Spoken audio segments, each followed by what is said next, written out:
ஒரு விஜயில் 1000 விஜய் வந்தால் கூட தமிழ்நாட்டை காப்பாற்ற முடியாது. தான் சார்ந்த கட்சிகள் நல்லா இருக்குங்கிறதுக்காக வர்ற நல்லவனையும் அவங்க முட்டாளாக்கி, நீங்கள் பார்த்துருப்பீங்க விஜயகாந்த் இவ்வளவு கஷ்டமாக்கி அவர் அழிச்சிருவாங்க. சொன்னதை செய்யுங்கப்பா, சொல்றீங்கல்ல, வெக்கமா இல்லை, அதே திரும்ப திரும்ப ஓட்டு கேட்டு வர்றீங்களே. யாராவது ஒருத்தர் செஞ்சுட்டாங்கன்னா உண்மையாகவுமே சொல்றேங்க, நெஞ்சில் பச்சை ஊற்றிக்கணும். அதான் சொன்னேன், நான் விஜய்க்கு ஒரு கருத்து சொன்னேன், அண்ணாமலைக்கு ஒரு கருத்து சொன்னேன்.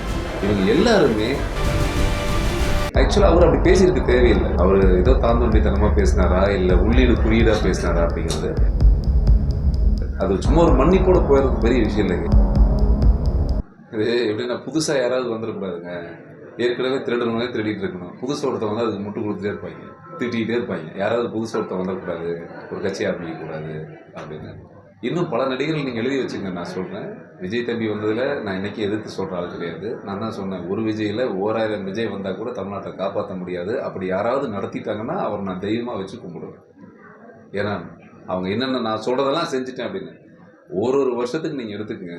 இந்த கடந்த இத்தனை ஆண்டு கால தேர்தல் அரசியலில் வாக்குறுதி கொடுக்குறாங்க இல்லைங்களா? தேர்தல் நேரத்தில் ஒரு 500 பக்கத்துக்கு எழுதி மேடையாக படிப்பாங்க, வாயிலிருந்து வாக்குறுதியாக கொடுப்பாங்க. ஸோ வாக்குறுதி கொடுத்த ஒருத்தரும் தன்னுடைய வாக்குறுதியை நிறைவேற்றலைங்கிறதுக்காக எந்த நீதிமன்றமோ தன்னுடைய வாக்குறுதியை நிறைவேற்றலன்னு தூக்கி உள்ளே போட்டுடல. புரியுதா உங்களுக்கு? நம்பிக்கை, ஒருத்தருடைய நம்பிக்கை, மக்கள்கிட்ட ஃபால்ஸ் தப்பான தகவலை சொல்லி வாக்கு சேகரித்து ஆட்சிக்கு வந்தவங்க யாருமே தான் தப்பான வாக்குறுதியை நிறைவேற்றலை அப்படின்னு யாரும் கில்ட்டாக நினைக்கவே இல்லை.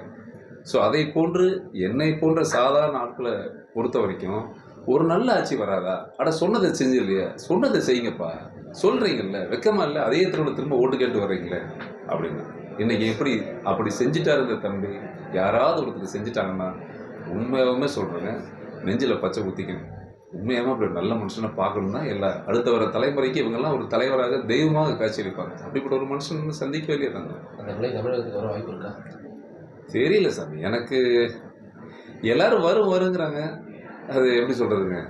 அது இது வரைக்கும் வந்த மாதிரி சரித்திரம் இல்லை. நீங்களும் பாத்தீங்க, விஜயகாந்துக்கு தமிழகம் எங்குமே கொண்டாடிச்சு. அவருடைய இறப்பை வந்து ஒரு பேரிழப்பா இருந்தது. அது எப்பவுமேங்க நம்மளால வந்து இப்போ விஜயகாந்த் சார் மாபெரும் மரியாதைக்குரிய ஒரு நபர். அவர் நல்ல மனுஷன். அது சினிமா அல்லாத ரோட்டில் எங்கே போய் யாரை பார்த்தாலும் நல்ல மனுஷங்கிறத தவிர எல்லா கட்சிக்காரங்களும் சேர்ந்து சொல்லுவாங்க. அது அவருடைய குணம், அவருடைய மனசு. ஆனால் அரசியலுக்கு வரும்போது பார்த்தீங்களா, இப்போ நான் ஒரு கட்சியில் இருப்பேன், நீங்கள் ஒரு கட்சியில் இருப்பீங்க, அவர் ஒரு கட்சியில் இருப்பார், அவர் ஒரு கட்சியில் இருப்பார். தான் சார்ந்த கட்சிகள் நல்லா இருக்கணுங்கிறதுக்காக ஒரு நல்ல கட்சி ஆரம்பித்தா கூட நம்ம அந்த கட்சியில் இருந்துட்டோமே, வேறு வழி இல்லையாங்கிறதுக்காக முட்டு கொடுத்து வர்ற நல்லவனையும் அவங்க முட்டாளாக்கி, இது நீங்கள் பார்த்துருப்பீங்க விஜயகாந்த் சார் எவ்வளவு கஷ்டமாக்கி அவர் அழிச்சிருவாங்க, வாழ்க்கையை அஸ்தமனம் பண்ணிடுவாங்க. இதுதான் நம்ம ஊரில் இப்போ நடக்குது. அதே போல் யார் வந்தாலும் அதைத்தான் செய்வாங்க. தனிப்பட்ட தாக்குதல், அவங்க குடும்பத்தை பற்றி பேசுறது, அவருடைய தனிப்பட்ட வன்மத்தை சொல்கிறது, அவங்க சாதியை பற்றி விமர்சிக்கிறது, அவங்களுடைய மதத்தை பற்றி விமர்சிக்கிறது, இதுதான் இன்றைக்கி அரசியலாக இருக்குது. சாதி மதம் தான் இப்போ பிஸ்னஸ் இன்னைக்கு. அதுதான் இன்னைக்கு நடக்கக்கூடிய ஒரு அரசியலாக இருக்குது. ஸோ அதனால் விஜயகாந்த் மட்டும் இல்லை, சொல்லுங்கள். விஜயகாந்த் அரசியலுக்கு வந்தனால தான் அவருக்கு இந்த நிலைமை ஏற்பட்டுச்சுன்னு சார் உண்மையாமே எனக்கு நான் அவருடைய ஹெல்த்தும் உடல்நிலையில் தான் இருந்ததுன்னா விஜயகாந்த் ஸ்டில் ஃபைட் பண்ணிகிட்டே இருந்திருப்பார். அது எனக்கு அதை அவரை பற்றி சொல்ல தெரியல. எனக்கு உடல்நிலை வேறு, அரசியல் என்பது கொள்கை என்பது வேறு. அது உடல்நிலை என்பது ஒரு நாளில் நடக்கிறது இருக்கலாம் சார், காலங்காலமாக இருந்துட்டு வந்தது இருக்கலாம். அது உண்மையாகவே அது இறைவனுக்கு தான் விளைச்சோம். அது எனக்கு தெரியும். இன்றைக்கி த்ரிஷாவை பற்றின விவகாரம் தான் ஒரு பெரிய விஷயம். வந்து ஒரு அரசியல் கட்சியில் இருக்கிற முக்கிய ஒரு பிரமுகர் அந்த குற்றச்சாட்டை வச்சுருக்காரு. அது பல சர்ச்சைகள் இருந்திருக்கு. பல அரசியல் கட்சி தலைவர்களும் கருத்து சொல்லிட்டு இருக்காங்க. இது திரைப்பட நடிகர்களுக்கு மட்டும் இது மாதிரி நடக்குதா, இல்லை தொடர்ந்து வேண்டுமென்றே தாக்கப்படுகிறார்களா திரைப்பட நடிகர்கள்? இதில் யார் சரி யார் தவறு அப்படிங்கிறதெல்லாம் எனக்கு தெரியாது. ஏன்னா யாரை பற்றி எனக்கு அதிகமான நீங்கள் சொல்கிற ஆட்கள் யாருமே எனக்கு அதிகமான நெருக்கமோ நட்போ அவங்களுடைய தனிப்பட்ட நடவடிக்கைகள் எதுன்னு எனக்கு தெரியாதுங்க. ஆனால் இருந்தாலும் சில விஷயங்கள் நான் பதிவு பண்ணணும். என்னென்னா, நாகரிகம்ங்கிறது அது நடிகைக்கு மட்டும்தான் நாகரிகம், இல்லை சாதாரண ஒரு தமிழ் குடிமகள் ஒரு பெண்ணுக்கு ஒரு நாகரிகம் அப்படிங்கிறதுலாம் கிடையாது. நாகரிகம் என்பது எல்லாத்துக்கும் அடங்கின ஒரு விஷயம் தான்.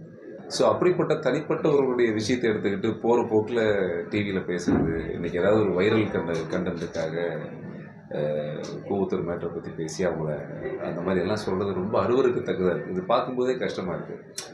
அது ஜென்ரலாகவே ஒரு கூத்தாடிகள் அப்படின்னா வந்து மக்கள் மேலே ஒரு கண் இருக்குது. அது எப்படின்னா ஒரு சாதாரணமாக சொல்லுவாங்க, கூத்தாடி தானே அப்படின்ட்டு. வாழ்க்கையே ஒரு நாடகம் தான். நிஜ வாழ்க்கையில் நடிக்காத ஆள் யாருமே கிடையாது. அதனால் அது ஒரு தொழிலாக செய்கிறாங்க. அதை போய் எடுத்துக்கிட்டு அவங்கள மனசு காயப்படுத்துறதோ இந்த மாதிரி விஷயங்களை நான் மிகவும் வன்மையாக கண்டிக்கிறேன். அந்த பேட்டி பார்த்தேன். ஆக்சுவலாக அவர் அப்படி பேசியிருக்க தேவையில்லை. அவர் ஏதோ தாந்தோண்டித்தனமாக பேசினாரா இல்லை உள்ளீடு குறியீடாக பேசினாரா அப்படிங்கிறது அடுத்த தலைமுறை இதெல்லாம் பார்க்கும்பொழுது அரசியல்னாவே சாக்கடை, அரசியல்னாவே இப்படி தான் இருக்கும், அரசியல்னாவே குடிச்சுக்கிட்டு இப்படி தான் இருப்பாங்க அப்படின்ற ஒரு எண்ணத்தை கிரியேட் பண்ணுது. இந்த மாதிரி முதல் பேச்சுக்களை தயவுசெய்து தவிர்க்கணும். அது ரொம்ப கஷ்டமாக இருக்குது அவர் பேசுகிறது. அது சும்மா ஒரு மன்னிப்போடு போயிடுறது பெரிய விஷயம் இல்லைங்க. இன்றைக்கி நான் கூட யாராவது ஒரு நடிகரை வந்து திட்டி பேசிடுவேன், பேசிட்டு A1 வந்துருச்சுன்னு சொல்கிறேன். இன்றைக்கி ரொம்ப காமெடியாக இருக்குது. இன்றைக்கி நீங்கள்லாம் பார்த்துருப்பீங்க, ஏதாவது ஒருத்தரை திட்டோம்னா அடுத்த நாள் அது ஆர்டிஃபிஷியல் இன்டெலிஜென்ஸுங்க A1 வந்து என் வாய்ஸை மாற்றி போட்டுட்டாங்கன்னு அப்படியே தப்பிச்சுக்கிறாங்க. அதனால் எந்த வழக்கு பதிவும் கிடையாது. அவங்களாம் சாதாரணமாக வெளியே வந்துடுறாங்க.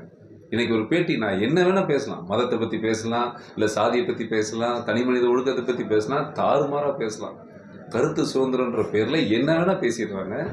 பேசுறதுக்கு அடுத்தது இன்னொரு மறுப்பு தெரிவித்தா போச்சு, அவ்வளோதான். ஆனால் அந்த மற்றவங்களுடைய மனசு காயப்படுது அப்படிங்கிறது ரொம்ப கஷ்டம். இந்த வகையில் என்னுடைய முழு ஆதரவும் த்ரிஷா அவங்களுக்கு இருக்குது. ஏன்னா இன்றைக்கு இன்றைய அளவில் உங்களுடைய பார்வை எப்படி இருக்கு? ஏன்னா நீங்கள் இப்போ அரசியல் வந்து நிறைய நல்லாவே இன்வால்வ் ஆகிட்டீங்க. இப்போ அப்படி இருக்கையில் உங்களுடைய பார்வையில் பாஜக அதுதான் சொல்கிறேன் பாருங்களேன். அண்ணாமலையோட செயல்பாடு நல்லா இருக்குது. அவர் பேசுகிறாரு, நிறைய சொல்கிறாரு, நிறைய பேசியிருக்காரு, நிறைய சொல்லித்தான் வர்றாரு. அது எதுவும் மறுக்கவும் முடியாது. அவருக்கு ஒரு வாய்ப்பு இப்போது திரு அண்ணாமலை மாதிரி நிறைய அண்ணாமலை இருக்கலாம், நிறைய நல்லவங்க இருக்கலாம் அரசியலில். ஆனால் அந்த வாய்ப்பு அவருக்கு கிடைச்சாதான் அந்த அண்ணாமலை எப்படின்னு அவரே ப்ரூவ் பண்ண முடியும். அந்த மக்கள் தான் நான் சொல்கிறேன் பாருங்களேன். நான் நல்லது செய்வேன்னு இப்போ நானே நாளைக்கு வந்து எப்படியாவது எனக்கு நான் ஒரு கட்சி ஆரம்பிச்சிருக்கேன், எனக்கு வாக்கு கண்டிப்பாக பண்ணுங்க அப்படின்னா நீங்கள் செஞ்சால் மட்டும்தான் நல்லா செய்ய முடியும். ஸோ அதனால் இப்போதைக்கு என்னால் அதை ப்ரிடிக்ஷன் தான் சொல்ல முடியல. தெரியும் அண்ணாமலைக்கு மக்கள் ஆதரவு கொடுத்து பாருங்கள் அப்படின்றீங்க சார். நான் அதான் சொன்னேன். நான் விஜய்க்கு ஒரு கருத்து சொன்னேன், அண்ணாமலைக்கு ஒரு கருத்து சொன்னேன். இவங்க எல்லாருமே அதை அடுத்த சாதிக்கக்கூடிய அவர் மேலே ஏன் கொடுத்து பாருங்கள் அப்படிங்கிறப்ப ஒன்று சொல்கிறேன். ஒரு திறமையான அவரை தனிப்பட்ட முறையில் எனக்கு பிடிக்கும். எப்படி பிடிக்கும்னா, ஒரு திறமையான ஒரு IPS ஆஃபீஸர், அது உங்களுக்கு தெரியும்.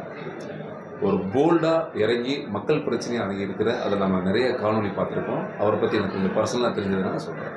அந்த வகையில் எனக்கு ஒரு தனிப்பட்ட முறையில் மிக தைரியமான ஒரு காவல் அதிகாரி, மக்களுக்காக இருந்த காவல் அதிகாரி. நான் உண்மையாகவுமே அது வந்து ஹேட்ஸ் ஆஃப்.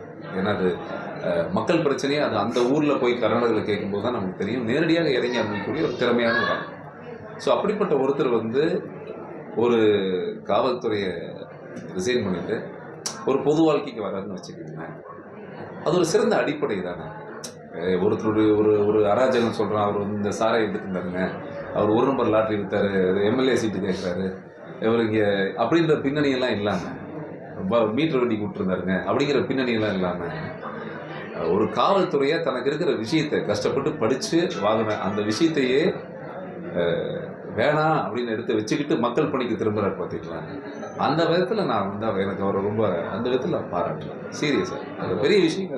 அது மற்றவங்க செய்ய மாட்டாங்க, அவர் செஞ்சுருக்காரு, வரவேற்கிறேன்.